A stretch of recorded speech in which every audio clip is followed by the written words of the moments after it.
Hello, my name is Janet Groom. I'm originally from Northern Ireland, where I grew up, and I now live in the Swiss Alps, in a typical Swiss chalet in a tiny, tiny village. And yes, I look out the window and I can see snow-capped mountains. I am I've done many different career paths in my journey, supporting I've had an expat lifestyle following my husband's career, so I've done very many different things. But right now, I finally find my passion and what I absolutely love doing, and that is stories. It's about writing books. I am a writer, an author, and I'm a book coach, helping other people to tell their stories. It's not that I'm really writing about other people's stories, but I have in my fiction book, and I'm writing a series, I very much actually based it on my own experiences, and that actually does involve experiences of being in different countries. And sometimes the characters are influenced by people that I have met along that way, although no character is actually based on any one person. You pull little traits and create this new character. So it's quite a creative process. I think, like a lot of people, my life has not always been perfect. It's not always been straightforward. And I'm sure quite a few of you listening to this will know that there are challenges that we face. And one of my challenges was that in my early 20s, I was diagnosed with primary ovarian failure. And what that meant, basically, that I had gone through the menopause already. And from what they could gather, it must have happened. I had puberty, had a virus, and the virus triggered my autoimmune system to attack my ovaries. And basically, I went through menopause. So puberty, menopause, not a great period through my teens. And it was a really difficult time for me, because I was on my career path, as then I was in the diplomatic corps, and I had a demanding job that I loved, but it was stressful because I wasn't with family, and a lot of my friends were overseas. So to cope with that, I had a breakdown and went back to my family, but nobody could actually understand. I was never offered any support, mental support, counseling, anything to deal with that. And even my family could never talk about it. It was when I tried to talk about it, it was always sort of pushed down, and you're just told, you just have to get through it. And I did. I returned back to my job and I shut down. And I realized for a number of decades that I really was almost like living a half-life, like a zombie, going through, surviving each day, because I walled up my heart, because the pain was so intense. Now I know I'm an empath, and I feel a lot. And going through that period, of course, then you've got friends who are getting married, you have family, they're starting their families. So it was a really, really challenging, difficult time when I learned that I just couldn't talk to anybody about it. No one wanted to hear it. No one wanted to know about my pain. And I just had to internalize everything and just try and get through. And then it was actually, I did meet my husband. We got married. I was in my 30s. I was 30.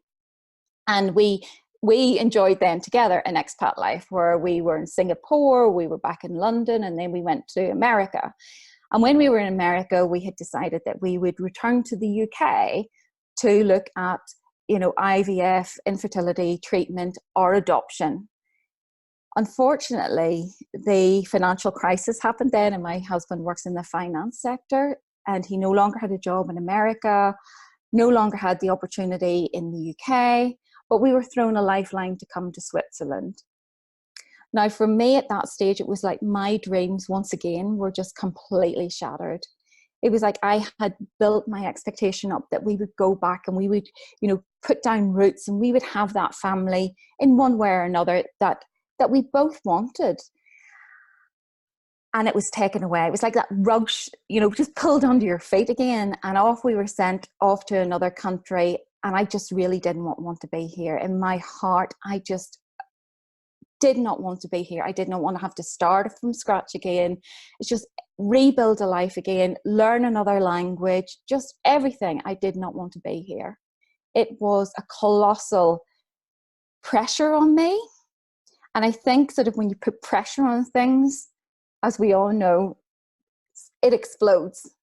And I think I had a major breakdown that I just could not cope anymore. It just overwhelmed.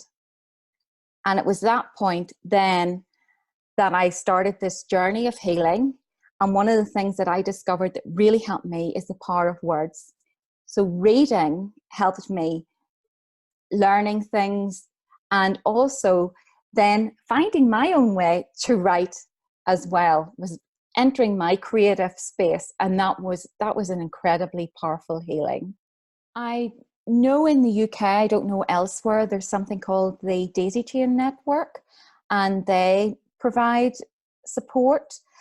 To be quite, a lot of women are more in their maybe 40s, early 50s, maybe some in their 30s, but I actually have never met anyone else who went through it in their teens. I'm not saying there aren't other people there. I don't know.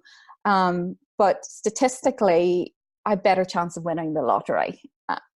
So it's just an incredible, and this is why I wanted to step up to start to share this story, because I've now come to a point where I have healed enough that now I can express and talk about it, because I couldn't talk about it before. And I think writing, helping like to journal, and even in my fiction book, the main character has the infertility issues that I have, because I wanted to put it out into the world, but not in a frightening way, but give her that story and help to sort of generate a little bit more of awareness that unfortunately that this can happen to people. Yes, it's actually going to be a series. So book 1 is already out. It's called, actually the title is quite memorable, The Naked Knitting Club, Book 1, Casting On. So it has a knitting theme to it. It's not all about nudity. It's not all about knitting. It's all about life. And the naked bit is about sort of, taking away the layers. And so that's already out there. I have written another book called Right to Heal as well, that gives people 10 different ways that they can start to use writing as a modality to help in that healing process. And, my gift as well to share that, the tools that really helped me. It's a podcast and video show. It's called The Right Word, where I interview and speak to a lot of other authors who have put amazing books out into the world, fiction and non-fiction, and a couple of children's books.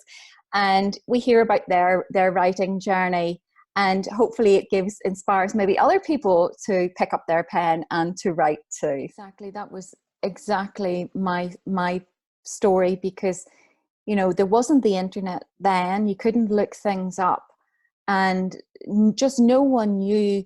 There was no precedence how to deal with this. I mean, if someone passes away and they're suffering with grief, people have an idea how to deal with it. Or if someone has a miscarriage, they have an idea how to deal with it. But when you're talking to, someone who's in their early 20s and they've already gone through the menopause, and, how do you... There was just nothing. I mean, things have changed and progressed so much today. We talk about things so much more openly today. There is so much more support. And that is such an amazing, such a positive thing, that people can reach out. And there are more and more support groups being set up online. And that's a positive side of the virtual world. So absolutely. I picked a good one. Or I think actually that when I met my husband, I felt the universe was saying, pick him. And I think that the universe did very well, because I had been through not very good relationships, and actually was a little bit anti-relationships when I met my husband. And he's always been my rock. Whenever we were getting married and we knew the relationship was getting serious, we sat down and we talked, and I explained everything, because I wanted to be open and honest. I didn't want it to be based on any lies or anything. So I was open and honest with him, and he just goes, well, it'd be great to have children if we could have them. But, if we can't have them, that's all right, because then we can do other things. He's that sort of attitude. He just lives, he's more in the moment. and that's a really good thing for me. Yeah, I That's just fabulous. wanted to make people aware that there is something called primary ovarian failure, and that it can happen as young as sort of in teens, that, and just make people aware of that. And that, you know, in a world where, you know, there's a lot, you know, people are, obviously it's a natural thing that people become pregnant and there's babies born and stuff, but there's, you know, there's sometimes it can be a painful time for other people who, you know, are not able to do that. But the good thing is, I mean, now there's a lot more options, and now people can seek and get support to have that family that they want. Before it just wasn't on my radar. I believe there's so much power in stories. And but, you know, also I believe in, for me, you know, that I have to see it now as that was my old story, and I'm creating my lovely new story now. And even though I'm not physically like a mom that I give birth, I feel that I'm a mom in so many other ways. My books are my babies going out into the world, but also working with people and clients and helping them to birth their books into the world.